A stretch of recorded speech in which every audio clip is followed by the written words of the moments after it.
मी आज तुम्हाला मनगडावरून महाराजांची सुटका ही गोष्ट सांगत आहे. प्रचंड पोपटासह सिद्धीजवळ पन्हाळगडाला वेढा घेऊन बसला होता. अक्षरशः मुंगीला सुद्धा बाहेर पडायला जागा नव्हती आणि अशा वेळी गपचूपपणे विशाळगडाकडे पळून जायचा बेत आखण्यात आला. पर्याय म्हणून होता शिवाजी बनवण्यात आला. त्याला अगदी मिळता जुळता छत्रपती शिवाजी महाराजांसारखा होता. त्यांना परतून बसवण्यात आलं. त्यांचं नाव होतं शिवकाशी. त्या रात्री काही वेळ शिंगांचा विशाळांगले पेटून पुढच्या बाजूला सोडण्यात आली.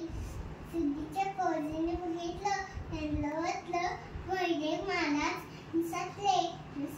सिद्धीचं सैन्य तेव्हा त्यांच्या मागं धावत सुटले. पालखीत बसून पश्चिमेकडून शिवाजी महाराज विशाळगडाकडे निसटले सुद्धा.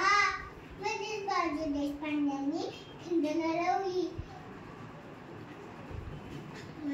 सिद्धीचं सैन्य परत मागायला फिरलं. वाटेत त्यांना दिसली ती म्हणजे महाराजांची दुसरी पालखी. त्यातच ते होते शिवकाशी. छत्रपती शिवाजी महाराज थळकाला आले म्हणून सिद्धी आनंदला. तो म्हणतो कसा आव शिवाजीराजे आव. तेवढ्यात पालखीचा पल्ला मागे सरकला. दिसला शिवकाशीत वर पडल्या.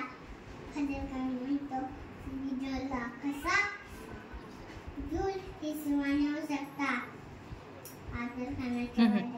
नाही बाळा, सिद्धीच्या म्यानातून तलवार चली रक्ताची चिकटली. अट्टेल टक्करला शिवकाशीच्या गळ्याला तलवार घेऊन सिद्धी बोलला बोल क्या तू है शिवाजी. अरे हा मी हूँ शिवाजी.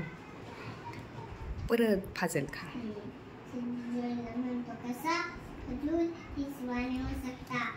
अफजल खानाच्या जवानावरी झालेल्या चकमकीत तलवारचा वार झालाय. महाराजच्या मस्तकावर झालाय. त्यावेळी येतो मागे सरकला. मस्तकावर तलवारची खून नव्हती.